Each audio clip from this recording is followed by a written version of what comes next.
Ciao a tutti da casa di mia mamma. Le ho dato una bella rinnovata al giardino in attesa che ci sia la fioritura primaverile.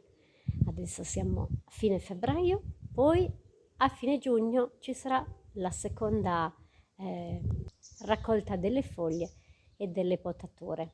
Intanto ve lo voglio mostrare e anche tutto il mio lavoro, se siete curiosi. Aio, benica di conto. Beh, dopo un intero pomeriggio a raccogliere erbacce, questo è il risultato. Non ho finito, ma insomma comincia a intravedersi la luce. Io qua ho lasciato tutte le foglie del cacchi in tutto l'inverno. In questo modo si è concimato benissimo il terreno e adesso piano piano farò le rifiniture. Per ora oggi lasciamo così perché non ci vedo più. Vedremo domani mattina com'è la situazione, ma comunque ora vi mostro quanta robaccia ho buttato via. Anche qui ho raccolto quasi tutto. Faccio notare che è crepuscolo, adesso tolgo il flash così vi mostro meglio. Vedete? Io ho lavorato praticamente così, che vedo soltanto perché so dove cercare. Infatti c'è un detto che dice sughi che non scidi e peso de sughi non imbidi.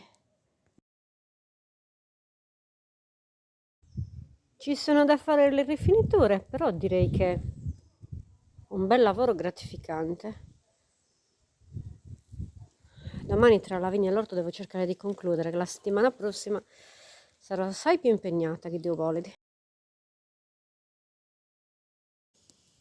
Una bellissima pianta di biettole, ce n'è tantissime. Ciao a tutti da Manna, curiosi di sapere perché sono venuta qua? Allora io, benica di conto. Ciao a tutti da Alessia Rita in versione contadina, agricoltore, allevatrice. Volevo mostrarvi, anche se in passato ho condiviso qualche video, come prepariamo i pasti per i nostri maialini. Guardate come sono ridotta, bella vero il fiume, c'è questo orrore.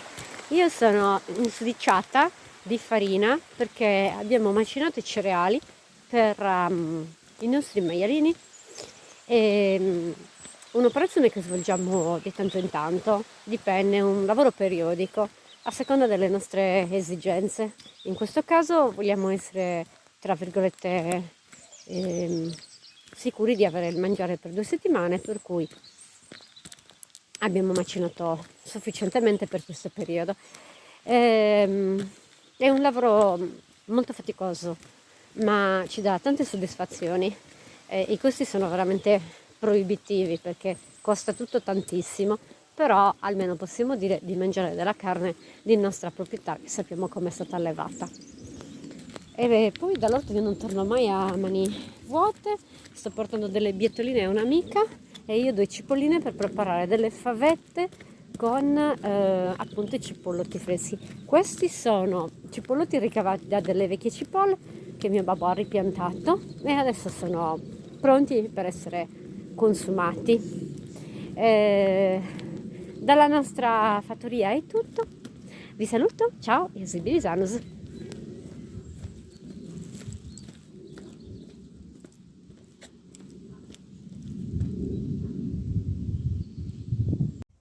E dopo questa breve parentesi del Sadankamanna, eccomi di nuovo nel giardino di mia mamma che vi mostro i colori di questo febbraio.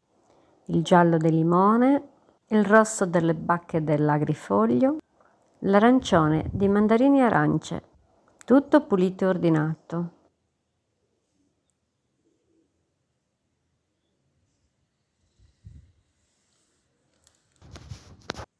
Gran bel lavoro, vero? Vi saluto e vi auguro una buona giornata. Ciao, a Sibilisanus.